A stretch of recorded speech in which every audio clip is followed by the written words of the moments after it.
Hi, welcome to the theories chapter. Today we are going to study different theories of global politics. So when we are talking about theories, number one thing is you may have a question, what is theory? So theory means set of ideas. Set of ideas to explain the events, right?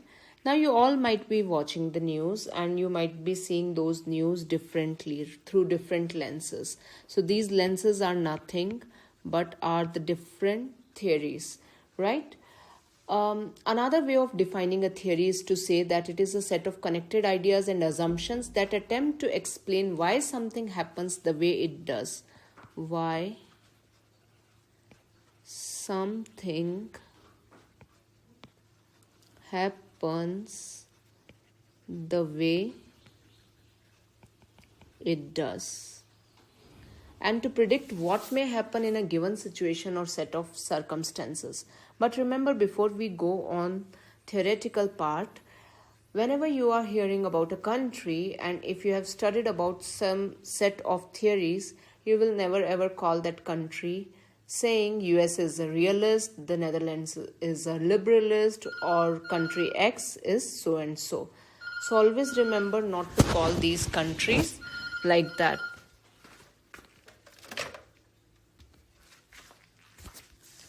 Now further to this, today we would be studying foundational theories, right? I'm skipping this slide for time being and we are moving to foundational theory. Now this is a very short video which is of just 2.5 minutes. I will be giving you the link and you can watch it later on. This video tells you a lot of things about theories, about realism. So realism tries to attempt to explain the world in reality.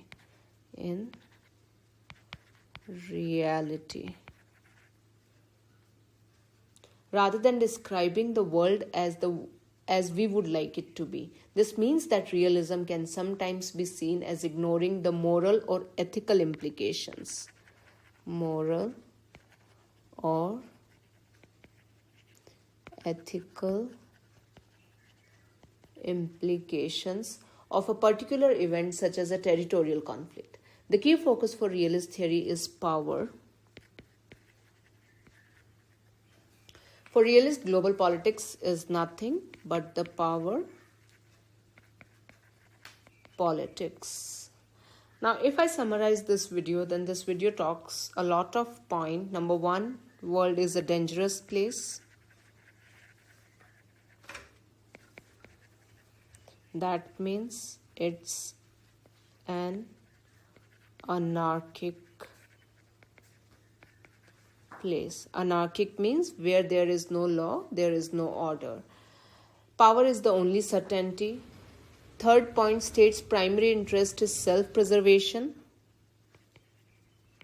Self-preservation. That means each country is trying to preserve itself. Next point, no moral behaviors, as we discussed. Next point, wars are inevitable. That means you can't avoid the wars. Wars are definitely going to take place. Next point, international organizations and laws are not relevant. They exist as long as states accept them. The next point, actors in the political system are rational as their actions maximize their own self-interest. Next, all states desire power so that they can ensure their own self-preservation. Its focus on analysis struggle for power among states in the anarchic political system. So these are the basic tenets of realism. Now further to this one, we see that there are the two branches of realism. One is classical realism and the second one is structural realism. You will see further structural realism is branching out into more. That's offensive realism. And second one is defensive realism. So first it's starting from realism, classical realism, structural realism. These are the two. Then this one is 2A, to be. All right.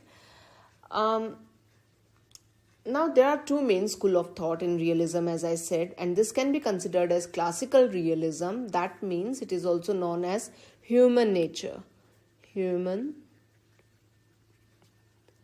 nature and realism. Human nature realism and structural realism.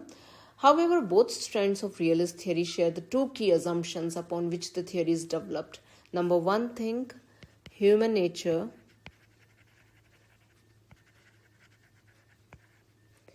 by their nature is selfish and competitive. Okay, so both they agree that human nature is selfish and competitive. Then second point where both they agree, there is no higher authority than the state. We can describe this by saying states operate in an anarchic system. No higher authority. Alright, both they agree on this point and on this point. To a large extent, it makes sense to think of classical realists as more focused on human nature. They believe natural human selfishness and competitiveness is the primary driver of state behavior, while structural realists focus more on what they see as the anarchic nature of the international system. That's anarchic nature of international system.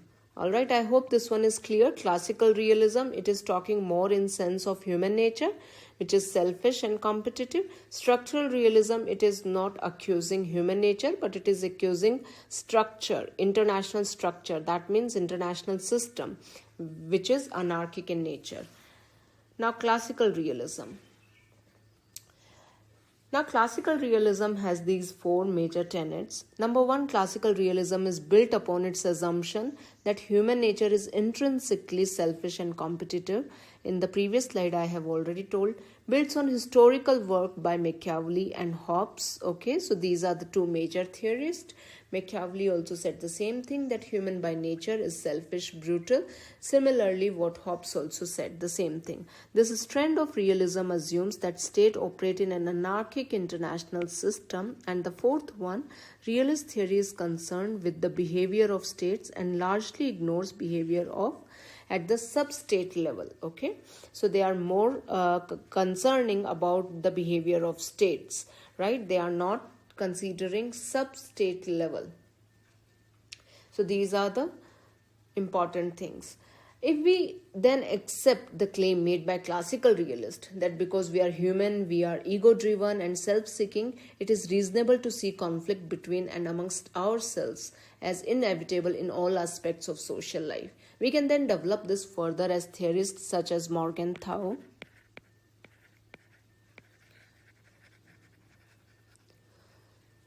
claim that the inherent egoism that is part of our human nature creates what we might call state egoism. State egoism. So from where this state egoism is coming? That's self-egoism, right? Leading to an international system characterized by rivalry and the desire of each state to pursue its own national interest above all things. National interest. This is the focused word, interest, where all the realists, they focus more on the national interest, right, of the state. So power is also driven. So any desire is driven by the national interest. Now we move further. The next one is structural realism. Structural realism, while still very much part of the wider realist school of thought, differs from classical realism in one very important aspect. Unlike classical realists, who base their theory on the assumption that human beings are selfish and egoistic, structural realists such as John Mearsheimer,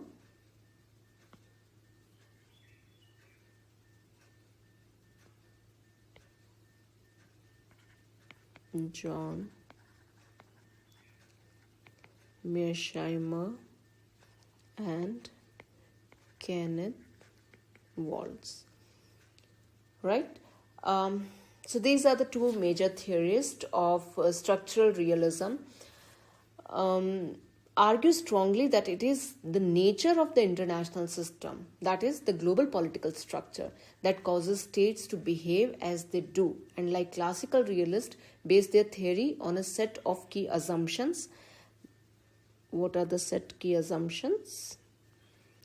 States operate in an anarchic global system, right? All states possess at least some form of offensive military capabilities. When I say offensive military capabilities, that means a state has some kind of military which can attack the other states to preserve themselves, right? Preserve themselves. As I said earlier, self-preservation is the key word for the realist.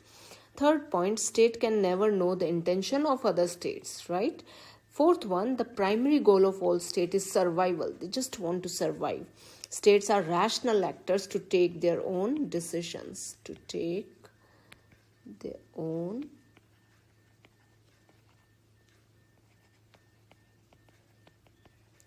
decisions. All right. So these are the common tenets of structural realism. Now further to this, as I earlier said, that there are the two types under structural realism. One is offensive and second one is defensive. Basically they talk about both. They talk about how much power is enough. How much power is enough. Because both they agree that power is necessary, right? And realist school of thought itself agrees that power is must.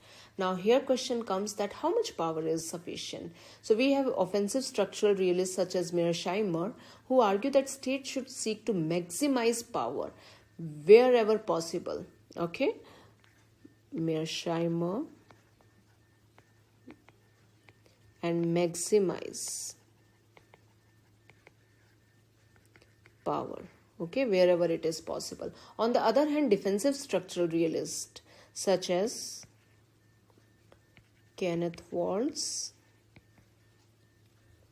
argued that once a state amasses a certain amount of power, it can have negative consequences to amass power beyond that point. Okay, so limited power. Clear? So this is what both the both offensive and defensive, they talk in terms of power. Now further to this one, let's take one by one defensive school of thought.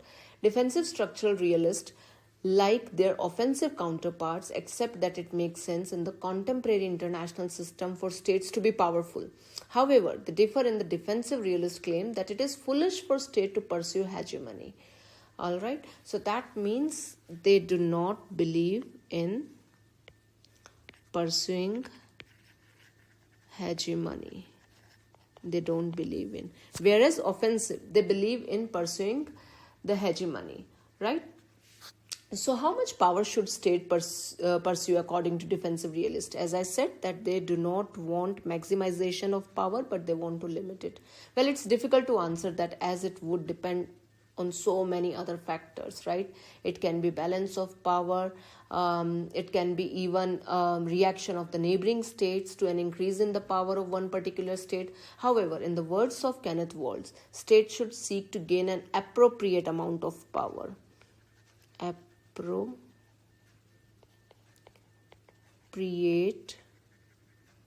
amount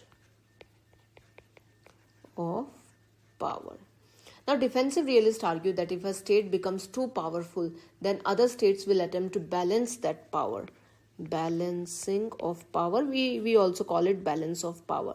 So, in case if one state, this is a world system, right? Now, in this world system, there is one bigger state and there are the minor states. Okay. Now, in case if this state is growing in terms of power, then what will happen to the other power? They will club together to defend themselves, okay, or to oppose against the bigger power. This is called balance of power. So what the first point of defensive realists, they say that they try to form alliances. This will then result in the original state having less relative power than before. For defensive realist, states will realize that offense is a futile strategy and will instead concentrate on maintaining their current position in a balance of power. So they actually say that this is not gonna happen and this is a continuous struggle for the power thing. Also is a security maximizer. So here you will see that they are security maximizer, whereas offensive is power maximizer. Are you understanding this difference? Offensive is power maximizer, whereas defensive is security maximizer, because they want to secure a country more than obtaining the power. So for balance of power, they do not believe much in this balance of power, because they say that this is actually Waltz is a security maximizer. He argued power is a means to end, the end being security. Accordingly, he argued, in crucial situation, however, the ultimate concern of state is not for power but for security.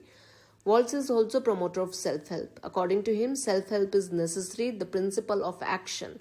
So here they are talking that in such kind of circle, they will keep maximizing their power. Okay, so this is what this model is all about. Now next, offensive structural realism. He is John Mearsheimer. He said that in the anarchic world of international politics, it is better to be Godzilla than Bambi. And this is a wonderful video. I would suggest you to watch this video later on. Link I will give you in the description. Now, who is this John Mearsheimer? He is an American political scientist and international relations scholar. He belongs to realist school of thought, as you already know, and he is main propounder of offensive realism, which describes the interaction between great power as dominated by a rational desire to achieve hegemony. Okay, they believe in achieving the hegemony and they believe in the power maximization, right? He was a vocal opponent of the Iraq War in 2003 and was almost alone in opposing Ukraine's decision to give up its nuclear weapons in 1994, and predicted that without a deterrent they would face Russian aggression. And this we find true in the present world. His most controversial views concern alleged influence by interest groups over US government action in the Middle East, where he wrote his one very famous papers also. Now Mearsheimer considers that China's growing power will likely bring it into conflict with the United States. This is what he predicted long back. Now again we see the reality of this issue as well.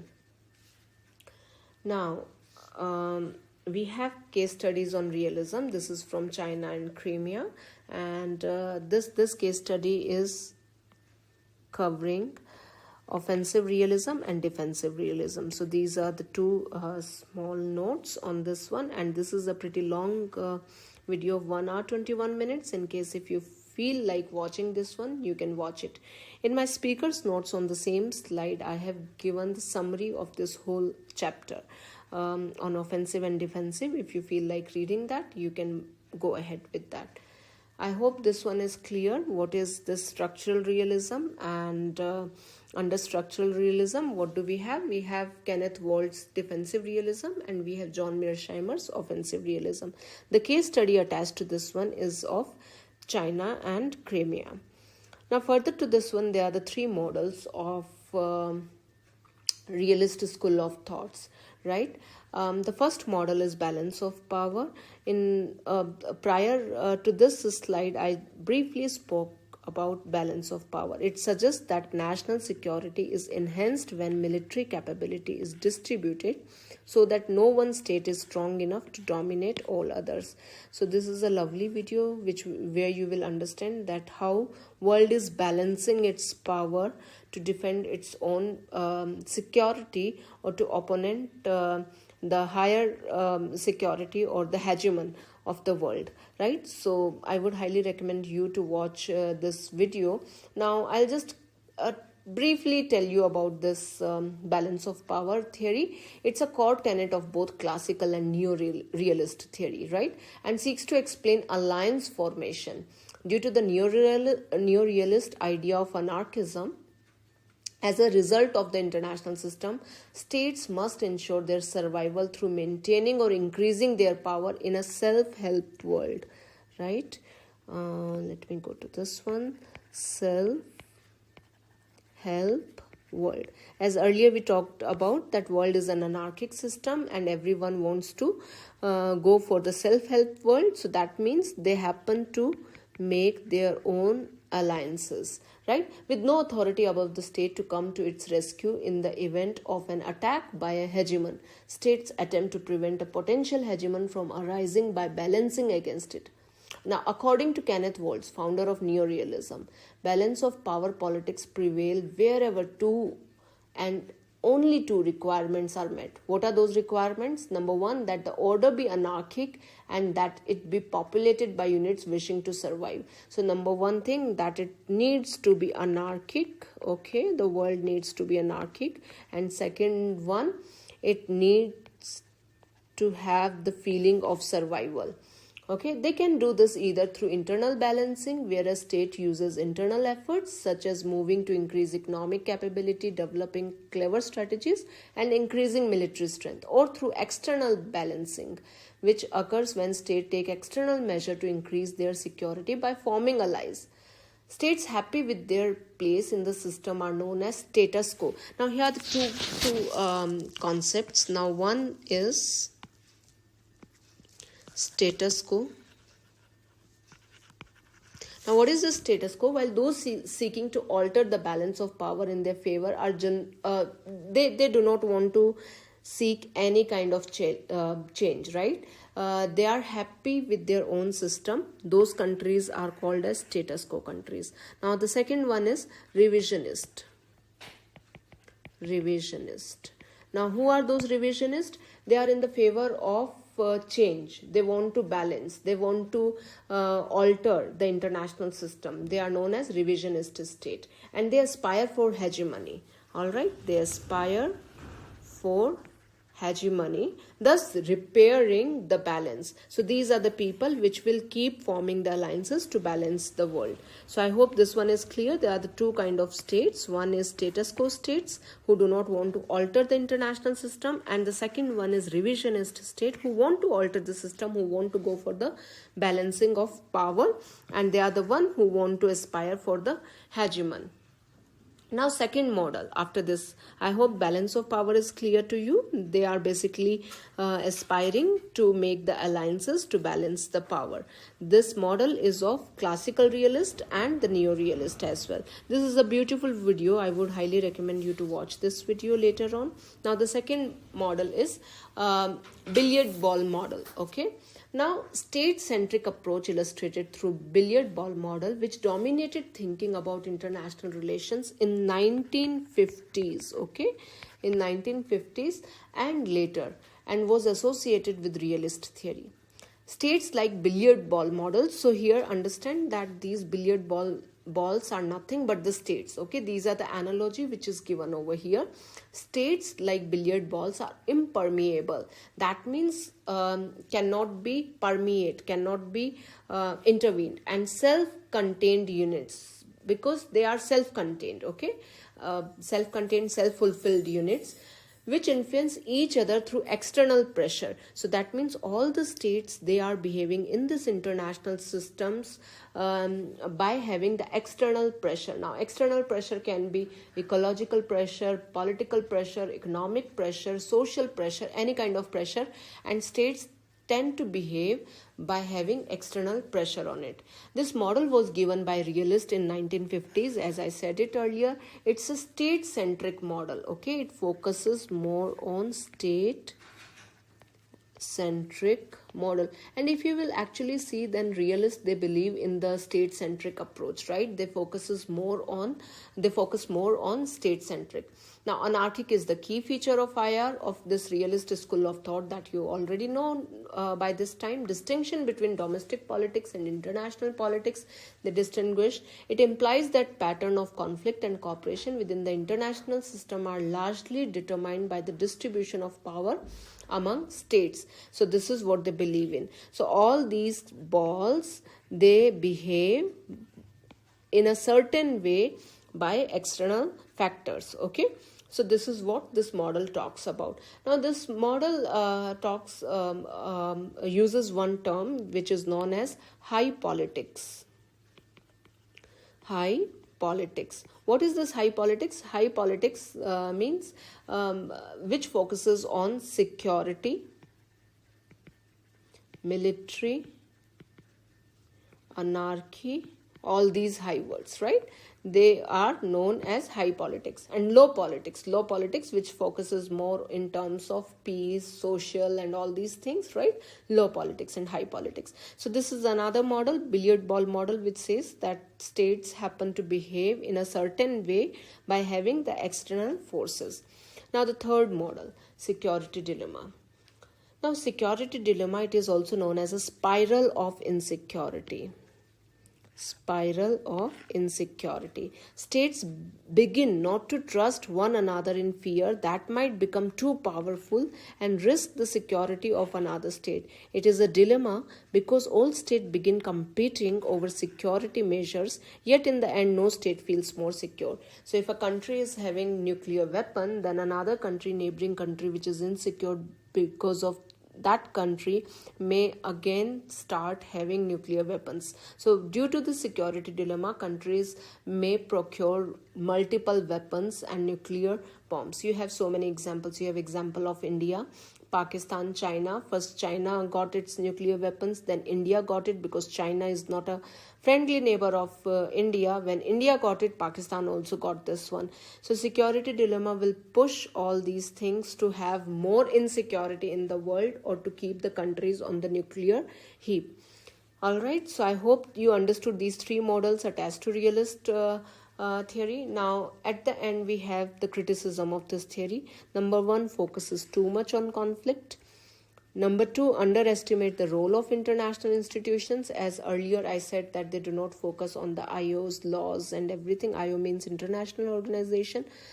Number three, too much emphasis on national states. Okay, they have forgotten about the known state actors or even about the role of the IGOs, NGOs, MNCs and all these things. It can't explain the end of Cold War, which was relatively peaceful, shifting from bipolar to unipolar world, because they imagined that the world will have a major shift just because of the war, because they considered war is inevitable, right? So these are the criticism of the theory. I hope this video was useful to you. This is the gist of this realist theory. Just the one case study what I have asked you to study under this theory is of China and the Crimea.